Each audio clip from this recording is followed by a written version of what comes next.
Hey everyone, Matron here, bringing you another StarCraft 2 commentary. This time another self-analysis.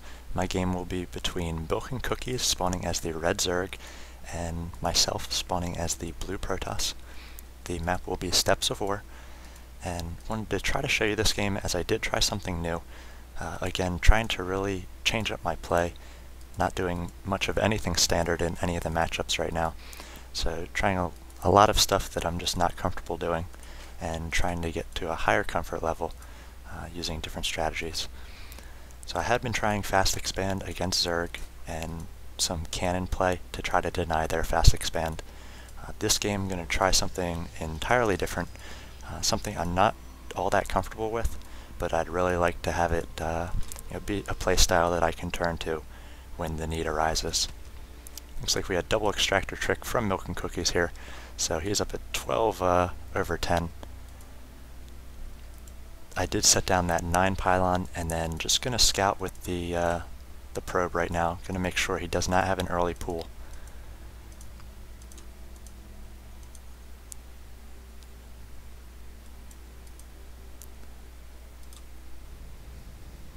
Now, I had been opening up with a forge. I decided not to this game because he doesn't yet have the fast expand, so I don't want to set up the cannon behind the natural too early. And now he is throwing down a pool at, looks like 15 there, and then a 14 gas. So maybe opening up with some speedlings. So I'm going to open with my own gateway. He's sending his drone over. And then rallying it all over the place. Beautiful constellation here. Star David. So just working on a few of the drones here, trying to do some harassment. Hopefully make it out of here with my my probe. 5 HP left. And he has yet to throw up this expansion. So about 3 minutes in the game, a little late to be throwing up an expansion, but it looks like he's going to be doing that now. He is starting on this gas pretty early, so he could get up ling speed, though he only has two drones on the gas right now. And I'm throwing down my cybernetics core and another pylon. Hopefully not side-capping myself, looks like I did, and I had chrono boost going on as well, so a little bit of a mistake on my part. So the strategy I wanted to try in this matchup against Zerg here was a little bit of Phoenix play. It's something that I've tried before, but I'm just not all that comfortable using the Phoenix for harassment and then macroing and using a ground army as well. Typically I have been going the Colossus and ground army route, something I'm familiar with and comfortable with, but I really think that all the races in StarCraft 2 have a lot of different tools that they can use.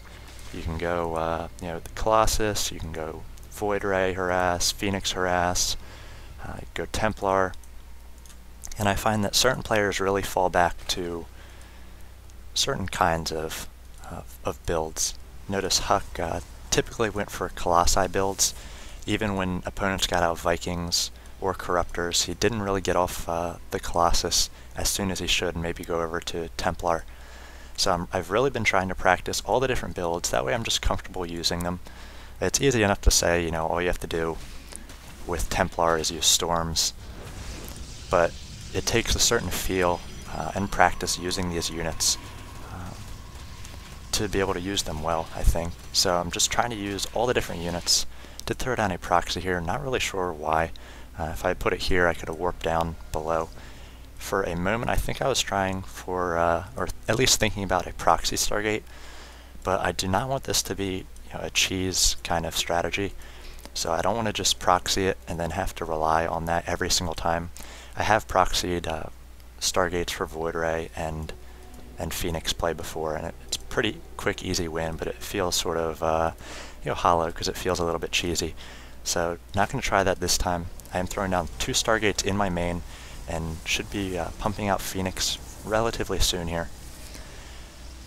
If we look, MilknKookies has not a great spread on his overlords right now. Most of them are in his main, though he really just doesn't have as many overlords right now, only 4 on the field.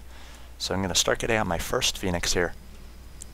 I'm going to do a little bit of scouting with this probe. One thing I did not do in my last game that I cast for you guys is I did not figure out what the lair tech my opponent Zerg was going for early enough, and I just sort of blindly countered it and did a decent job doing that, but I'd really need to start scouting a lot more, and I do push up with these probes here and see those roaches, so that makes me feel like I have to get out more of a ground army, so I may start warping in units here pretty shortly. I do have my first Phoenix out.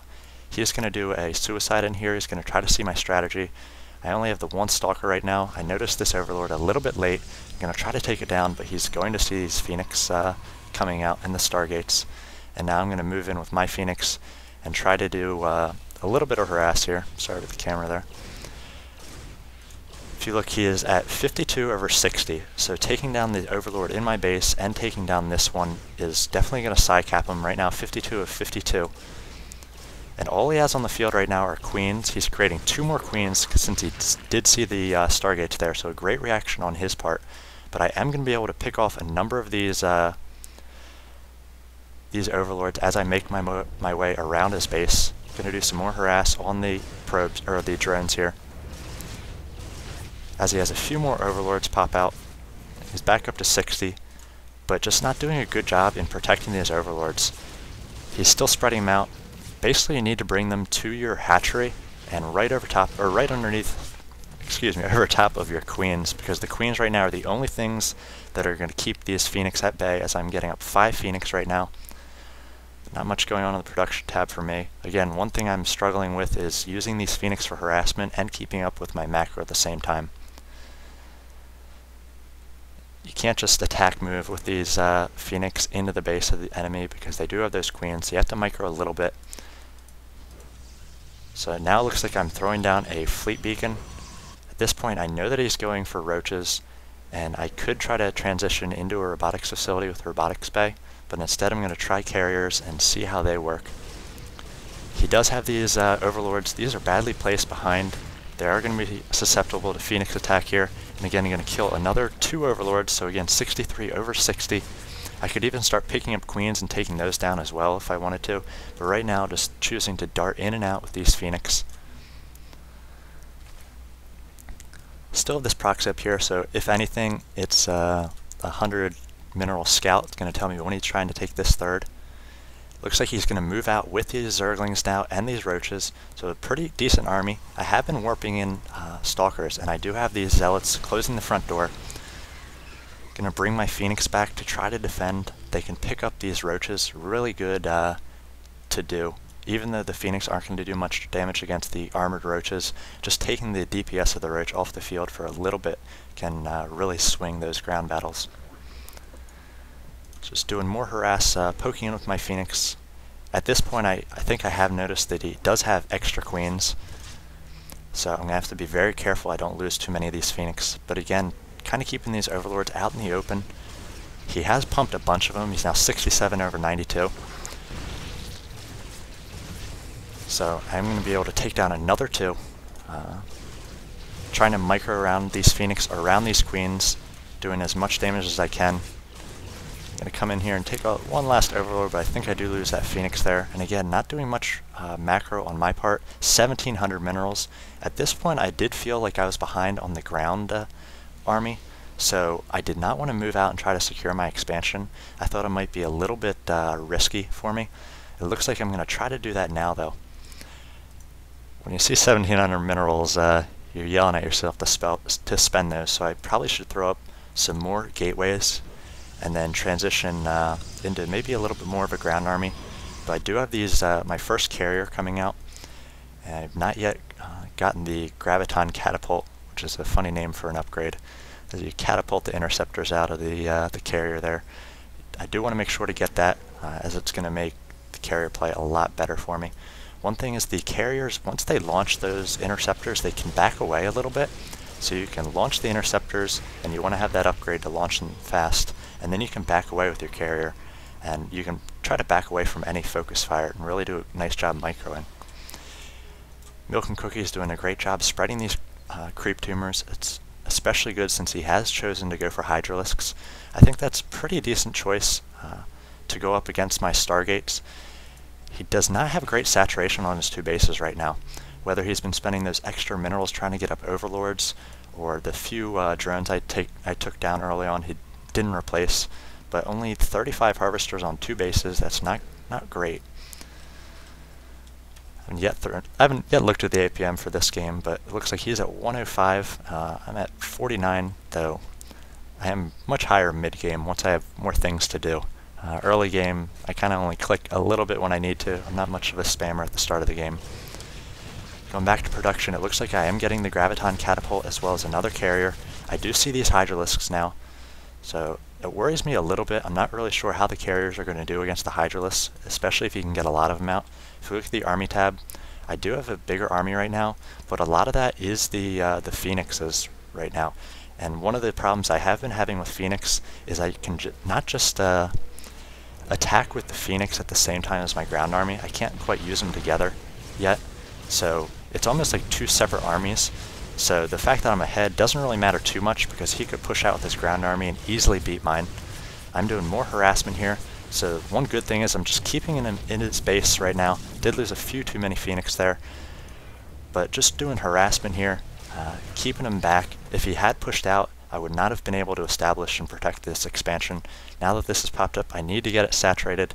Have to do some sort of transfer here.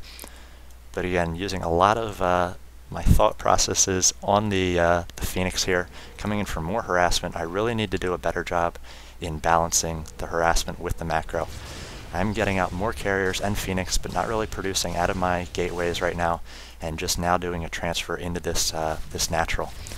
So a little bit late there, getting that natural up, losing a few too many Phoenix, 3 or 4 there. I probably could use later on in this game. It looks like he's going to move across for an attack. If we look at the army tab, 2600 to 3500, so he's a little bit behind. He does not yet have creep up here, so I'd probably just wait for a few more creep tumors. And he is going to move up. My carrier's in behind going to do a great job.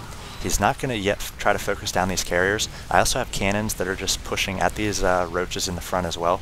I'm going to lose most of my gateway units in this attack, but going to force him to push back as well, as he just cannot compete with these carriers. As you see, the interceptors come out and they'll continue to attack even if the carriers are far away. So you just want to sort of move your carriers to the high ground once the interceptors come out. And definitely want to make sure that you keep every carrier alive. Again, units are just so important in StarCraft 2, but especially these big units. You know, if you can keep 2, 3 carriers alive that otherwise would have died, in the end, that's going to make a huge difference. So that's definitely something I'm thinking about. I'm going to get out the air weapon level 1, as the interceptors do so much damage. They do 2 attacks each, so the air weapons basically multiplied by 2, plus all the interceptors, so every air attack is going to do a ton more damage per carrier. I think I did cut the Phoenix production right now, just working on carriers. They take so long to make, 120 game seconds, so I'm going to make sure that I use all my chrono boosts. That's something I did do a good job of doing in this game, is continuously chrono boosting out these carriers. So you see another round going there. So a lot of times Protoss players in mid and late game will forget to chrono boost things, but if you do have those carriers, you're definitely reminding yourself, because gosh, they just take so long. At this point, pushing in, just with the 1 queen, I do think that I can take this down. It looks like I'm going to be able to, but I need to pull back so I do not get taken down by those Hydralisks. So making my way into the main, going to take advantage of the fact that these 3 bases, even though they're close by air, it's going to take him a long time to get anywhere by ground.